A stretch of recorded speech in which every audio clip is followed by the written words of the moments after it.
Salut les amis, c'est Vapo. Et oui, de retour de vacances, ça fait du bien. Sincèrement, ça fait du bien. J'en avais besoin. Sincèrement, j'en avais besoin.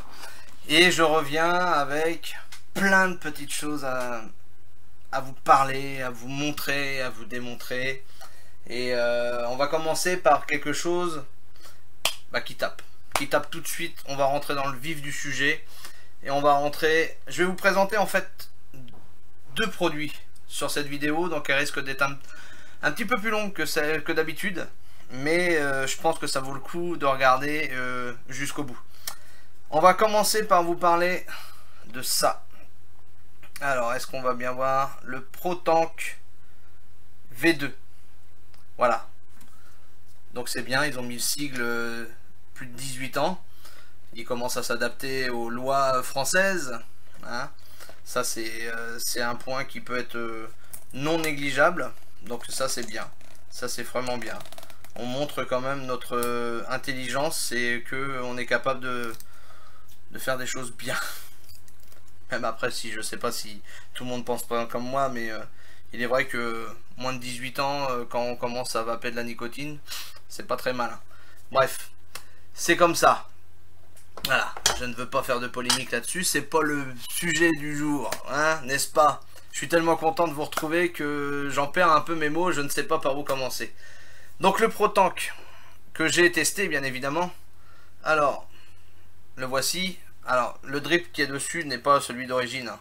Ce serait trop beau d'avoir un drip aussi sympa que celui-là. Donc, je vous ferai voir le drip d'origine quand je vais ouvrir la boîte. Donc voici comment on l'a.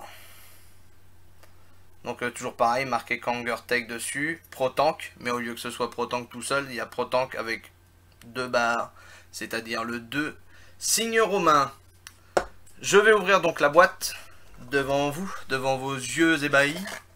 Voilà. On le reçoit comme ceci. Ça éclaire dur cette lampe quand même. Bon sang, on va se mettre un peu dans le sombre. Voilà. Sinon on va jamais rien voir. Voilà. La boîte. Donc la boîte assez sympa. Hein. C'est super bien fait. Il n'y a pas grand chose dessus. Derrière il y a un Quick Start Guide. Donc ce qui permet d'avoir une explication pour ceux qui sont fortiches en anglais. Après, il n'y a pas besoin de sortir non plus de Saint-Cyr. Hein. Je vais vous le montrer, donc ça va être beaucoup plus pratique, n'est-ce pas? Et voilà, on le reçoit comme ça. Alors je mets les doigts devant les... Et voilà, je mets les doigts devant les résistances. Et ça suffit pas, puisque le socle se barre aussi. Voilà, donc ici on a le socle, la base. Ici, bien évidemment, on a le Kanger. Et où j'ai mon doigt ici, on a les deux résistances. Deux résistances que moi j'ai mesurées. Il y en a une qui fait 2.6 et l'autre 2.4. Un truc comme ça. Et c'est annoncé, moi c'était annoncé pour être en 2.2. Bon, voilà. C'est comme ça, c'est 2.6. Ça n'empêche pas de vaper, vous allez voir après. Donc le drip tip qui est fourni avec, vous voyez la différence hein, entre celui-là et l'autre drip. Voilà. Il y a quand même le petit et la maman. C'est pas pareil. Bref. Le drip tip donc est livré avec. Donc quand on l'a dessus, voilà ce que ça donne. Voilà. Donc c'est très joli aussi. Hein. Il ressemble au Puritank. Hein. Le fameux Puritank ou Pourritank, comme on pourrait l'appeler. Là, le ProTank version 2 n'a rien à voir avec le Pourritank. Hein. C'est quand même autre chose. Au niveau de la vape, je parle. Pour le démonter, hop, il n'y a rien de plus simple. Faut toujours tenir le Pyrex là. Parce que si vous tenez seulement le métal là, et que vous démontez, et que vous arrivez à la fin du pas de vis, et ben si vous êtes au-dessus d'un carrelage, vous allez commencer tout d'abord par péter le tank. Donc vous allez bien commencer. Donc tenez toujours le tank dans vos doigts, quand vous desserrez. Donc nous on se retrouve avec la base qui est ici. Donc ici, on a le pas de vis qui vient se mettre hop, sur ce tube là. Donc vous voyez que, hop là, donc vous faites attention, vous voyez, là ça, en direct, on a des fois le joint qui reste collé sur le tank. Et si on fait pas gaffe, on l'enlève comme ça, on discute, on fait pas attention, on le fait tomber par terre, on marche dessus, c'est collé sous la godasse et c'est mort. Donc faites bien attention à ce que le tank n'ait pas un joint d'un côté ou de l'autre de coller pour éviter de le perdre. Hop, voilà. Ici, on a le tube central qui ne se desserre pas. Ne cherchez pas à le desserrer, il ne se desserre pas. J'ai même utilisé moi le mien, celui que j'ai rempli de liquide avec une pince et un chiffon bien évidemment pour ne pas l'abîmer, pour essayer de voir s'il se dévissait. Il ne se dévisse pas. Donc n'allez pas forcer non plus, ça sert à rien, vous allez le casser. Il reste comme ça. C'est pas gênant en soi, hein. Ça vous empêche pas de le nettoyer ni quoi que ce soit et d'avoir quand même une bonne vape. On le remonte de la même façon, ce qui est bien sur ce genre de tube, même s'il y a un chanfrein ou un, je sais pas comment on appelle ça là. Enfin bref, il est moins épais d'un côté que de l'autre. Ça vous empêche pas de le mettre dans un sens ou dans l'autre pour le remonter. Ça se passe très très bien. Voilà. On revisse. Les pas de vis sont très propres. Voilà. On n'a pas besoin de chercher pour retrouver le pas de vis, même s'ils sont fins. Ça se refait très très bien. Ne forcez pas comme une mule. Surtout ne forcez pas comme une mule. Parce que le tank, il me semble un petit peu fragile. Et donc si vous forcez un peu trop, il est un peu fin. Vous allez vous retrouver à le péter ou le fendiller. Donc attention. Ce serait un défaut que je pourrais lui donner. Qui est que le tank est un petit peu sensible. Attention au choc ou quoi que ce soit. Donc, on se retrouve avec la bête sans la base pour le moment. Et au niveau du plein, vous voyez, on a un trou ici, là, de chaque côté. Si je le tourne dans l'autre sens, pareil, pour le remplissage. N'allez surtout pas mettre le liquide dans le milieu, hein, puisque c'est la cheminée. Et que dedans, moi, j'arrive à vous voir, ok? Donc, c'est pas non plus une longue vue, hein. Qu'est-ce que je suis drôle aujourd'hui. Pop, pop, pop, pop, pop, pop, pop, pop, pop, pop. Alors, j'arrive même pas à attraper. Voilà, la résistance. Donc résistance, toujours le même principe, hein, qui sont dans une petite bébête en caoutchouc. La chose intéressante, les résistances du ProTank version 1 sont compatibles avec le ProTank version 2. J'ai sur le mien actuellement une résistance d'un ProTank version 1 et ça marche super bien. Il n'y a pas de souci. Voilà, hop là, un petit rototo, dites donc. Excusez-moi, c'est mon estomac qui parle tout seul. Je n'ai pas voulu le faire. Voilà, alors, hop. Voilà, les aléas du direct. Voilà. Toc. Et enfin, on se retrouve avec le ProTank complètement monté. Et prêt à l'utiliser si on met du liquide dedans. Celui-ci, bien évidemment, je ne vais pas mettre de liquide.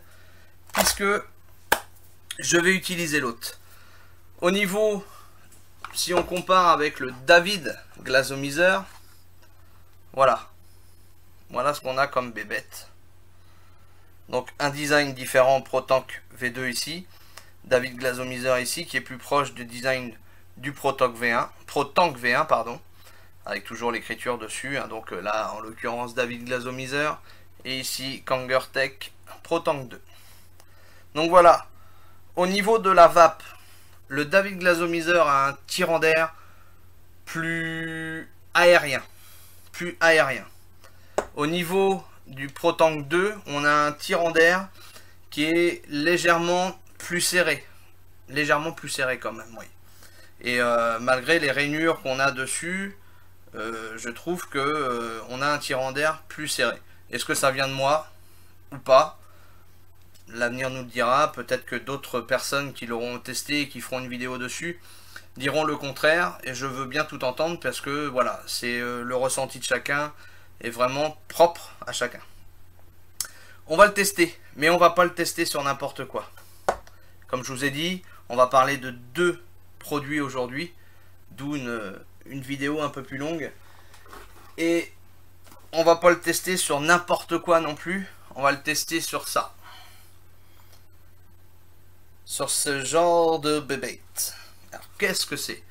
Pour certains qui ont vu la revue de Seb et la Vape, Diken 34 pour ne pas le citer, ils vont deviner.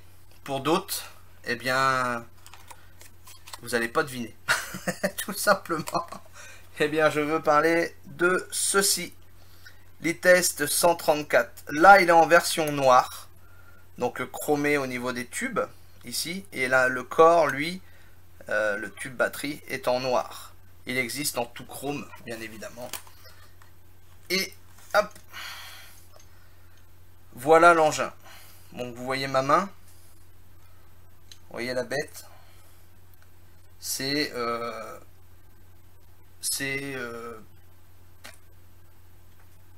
très gros. C'est très gros, mais franchement, quand on l'a dans la main, eh ben, on sait ce qu'on a dans la main. Sincèrement. C'est pour ceux qui n'ont pas de problème comme moi, par exemple, à sortir avec des modes hors du commun. Ça, je suis capable de me balader dans la rue avec ça et de vaper avec ça. On va me prendre pour un sauvage, mais j'en ai rien à faire. Le regard des autres ne m'atteint pas. Ce n'est pas un problème pour moi.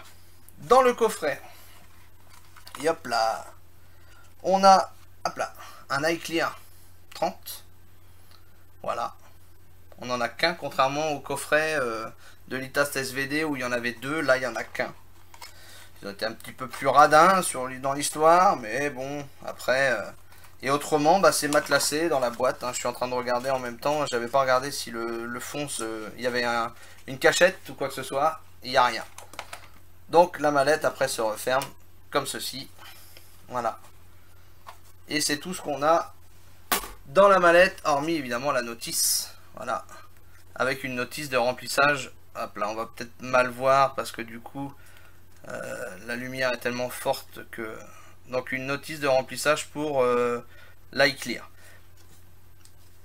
Une notice, un manuel qui est avec la langue française. Oui, oui, oui. Il est avec la langue française à partir de la page numéro hop, 7. Où c'est écrit... Hop là.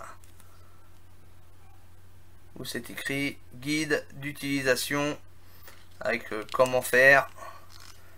Ah bah bon sang de bonsoir, cette lumière va falloir que je la modifie. Je peux pas ouvrir les volets parce que du coup on va rien voir avec le soleil. Bref, il y a une notice, elle est en français et ça c'est le top. Merci Inokin, c'est sympa de penser à nous. On va le tester.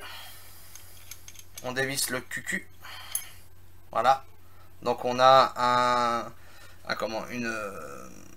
un cap inférieur avec équipé d'un ressort pour bien fixer la batterie dans le tube que voici, que voilà. On a forcément ici aussi la molette qui tourne dans un sens comme dans l'autre pour sélectionner le wattage, puisque je vous rappelle, même si je vous l'ai pas encore dit, que l'e-Tast 134 est seulement un mode à wattage variable et non pas à voltage et wattage variable. Donc, qu'une solution, le wattage variable. Voilà, alors, vous n'avez pas vu puisque je vous parlais en même temps. Je vais refaire. Hop. On a les petites LED ici, là, sur le bouton, qui clignotent quand on insère la batterie. Bon, ben, comme il l'a déjà fait, du coup, il ne le refait plus. On le déverrouille, parce que là, pour l'instant, il est verrouillé. On le déverrouille en appuyant 3 fois sur le switch. Voilà, il s'allume. Et là, il est prêt à l'emploi. On a ici le capse supérieur qui se défait en cas de fuite de juice, ou de jus, ou de liquide. Moi, maintenant, j'en ai marre d'utiliser des juice, des machins, des trucs, je vais dire liquide. Ça va être plus simple, après tout. On est en France. Voilà, ça c'est fait. Et donc, connexion 510 et connexion IGO, bien évidemment. Et là, on va y visser le ProTank. Donc, il n'y a aucun écran sur l'e-Tast 134. Aucun écran de contrôle, aucun visuel, rien du tout. On a juste la machine gun.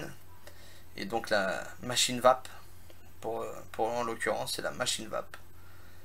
Et donc ici on sélectionne, alors que je regarde, Donc voilà, sous le bouton, vous allez mal voir, mais il y a deux petits points sur le cran ici, qui permettent de mettre en face le réglage qu'on souhaite. Donc là, je suis en 12 watts, je vais mettre en 10 watts, et ça, je pense que ça devrait être déjà pas mal.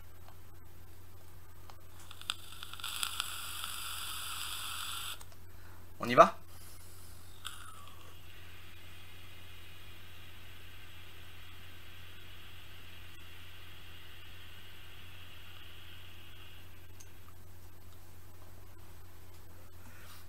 Voilà, une coupure au bout de 10 secondes pour éviter la surchauffe, que l'électronique ne pète et que la batterie ne surchauffe aussi. Donc comme vous avez pu voir, le premier volume de vapeur était assez intéressant.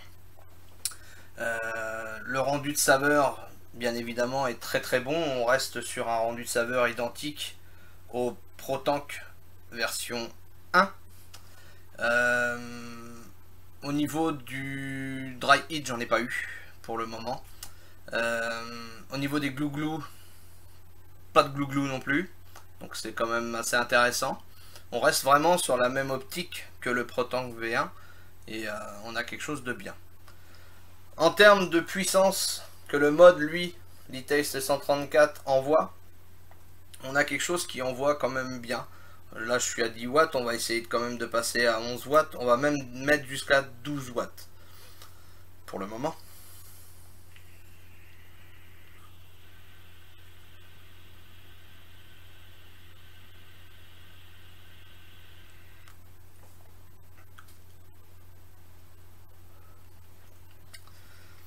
Là, en augmentant les wattages, on a une chaleur, puisque normalement, je vous rappelle que le climatiseur ProTank est une vapeur froide-tiède.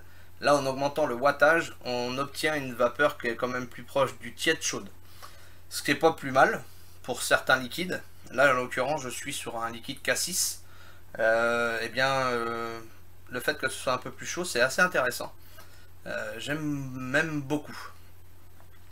En termes de wattage réglable sur ce fameux mode, on démarre à 6, hop là, que je dise pas de bêtises, à 6,5. De 6,5 on passe à 7. Et ensuite ça va de 1 en 1 jusqu'à 12,5. Donc c'est à dire qu'on fait 6,5, 7, 8, 9, 10, 11, 12 et pour le dernier cran, on passe à un cran, oui, comment on dit, un truc quoi, un cran, voilà, de 12 à 12,5.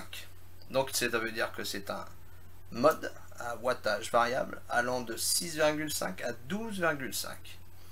Voilà, je ne sais pas pourquoi ils n'ont pas fait plutôt 6, 7, 8, 9, 10, 11, 12, voire 13.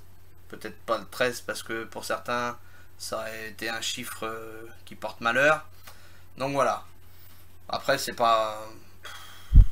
c'est un choix. Je sais pas pourquoi ils l'ont fait. Je leur ai pas demandé la raison. Mais en attendant, c'est comme ça.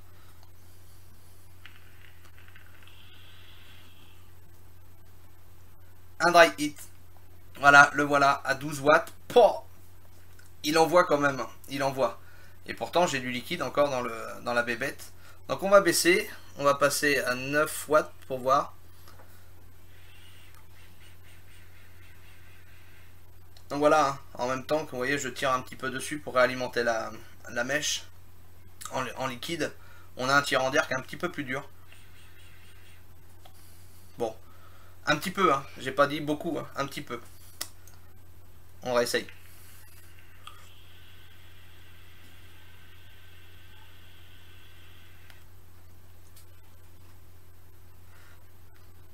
Voilà. Là, du coup, on a quelque chose qui est bien. Donc, comme quoi, à 12 watts, si on fait pas gaffe et qu'on on parle en même temps, il suffit que la mèche soit un petit peu mal alimentée en même temps ou que justement le fait des 12 watts l'est complètement asséché. On rappuie et poum, on se prend un dry heat. Je venais de dire avant qu'on j'en avais pas pris, et ben là c'est le cas. J'en ai pris un. Que dire de plus de ce mode? C'est... Alors je veux pas être macho, mais c'est un mode pour les mâles. C'est vraiment le mode pour les bonhommes. pour ceux qui ont des grosses mimines, comme moi. Là, même si j'essaye de le cacher, je ne peux pas. Ce que je regrette sur ce mode, c'est qu'il n'est pas pensé à faire un petit tube 18-350. Ça viendra sûrement. Il y a même des grandes chances que ça vienne à l'avenir. Au niveau du nettoyage, parce que ça c'est pareil, pour ceux qui ont les mains qui transpirent pas mal, le nettoyage peut devenir très pénible, parce que entre le corps qui est à l'intérieur et l'espace qu'il y a avec les petites barres ici est très fin, et faut vraiment passer que du sopalin. On peut passer rien d'autre que du sopalin, un torchon humide ou quoi que ce soit, on peut pas. Le nettoyage peut devenir très rapidement pénible et assez chiant. Il n'y a pas d'autre mot. Sorti de là, autrement, le look, franchement, une superbe réussite. La puissance, une superbe réussite. Je ne sais pas exactement quelle électronique il y a dedans, mais franchement, déjà le SVD, il envoyait du pâté. Mais alors celui-là, franchement, pas grand chose à dire sur la puissance que ça peut envoyer.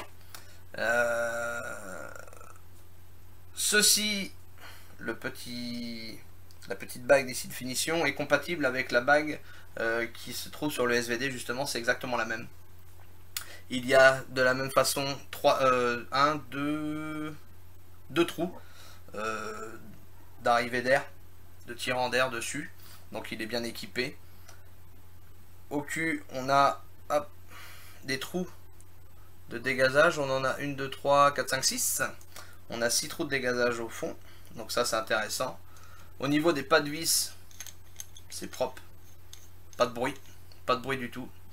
Faut pas chercher à enlever la tête du corps parce que tout est scindé ensemble. Ça ne bouge pas.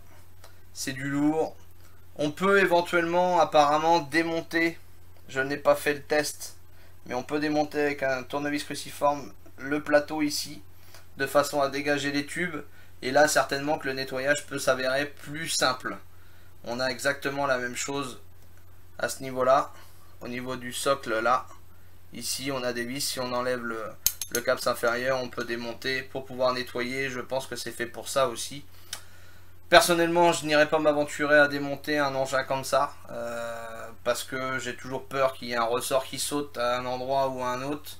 Et voilà, je suis pas non plus le bricolo de service. Je laisse ça à ceux qui aiment bricoler. Il n'y a aucun souci. N'hésitez pas à vous faire plaisir, tester la chose. En attendant, ça, je pense qu'on va en entendre parler longtemps. Peut-être en bien, peut-être en mal. Même certainement les deux, parce que ça s'adresse à un public averti, qui connaît déjà la grosseur des modes, qui connaît déjà le poids des modes, qui aime avoir les choses volumineuses dans les mains, qui aime sentir qu'il y ait du costaud dans les mains, et si tous ces points là sont réunis, on obtient une bête comme ça. Pour le ProTank version 2, comme je vous l'ai dit, c'est un super produit. Si je devais comparer le David Glazomizer et le ProTank version 2, bah, j'aurais du mal à les classer, mettre numéro 1. Entre le David Glazomizer et le ProTank, je mettrais peut-être le David Glazomizer pour une simple et bonne raison. Il consomme moins de jus. Là, vous voyez, j'ai mis, je l'ai rempli à fond et j'ai tiré, je ne sais pas combien de barres j'ai tiré dessus. J'ai tiré dessus quand même pas mal. Et il boit dur. Il boit dur. C'est pour ça que je vous dis que le mode, il envoie du pâté, parce que un Clearmizer qui boit dur, donc ça veut dire avec des mèches qui se nourrissent bien, et quand même choper un dry hit, et ça veut dire que le mode derrière, il assèche rapidement les mèches et que le dry hit peut venir rapidement si on règle mal son wattage dessus. Voilà, j'espère que cette vidéo au retour de mes vacances vous aura plu, que mon énergie que j'ai à vous faire plaisir à travers mes vidéos, et même pour certains à qui je ne fais pas plaisir, mais ça je m'en fous, vous aura plu. Je vous dis à très bientôt, et même très très très très bientôt, parce qu'il y a encore plein de petites choses à vous montrer. Je peux pas faire toutes les vidéos d'un seul coup, c'est pas possible. Donc restez vigilants, il y en a d'autres qui arrivent. Et en attendant, je vous dis à bientôt. Salut, ciao.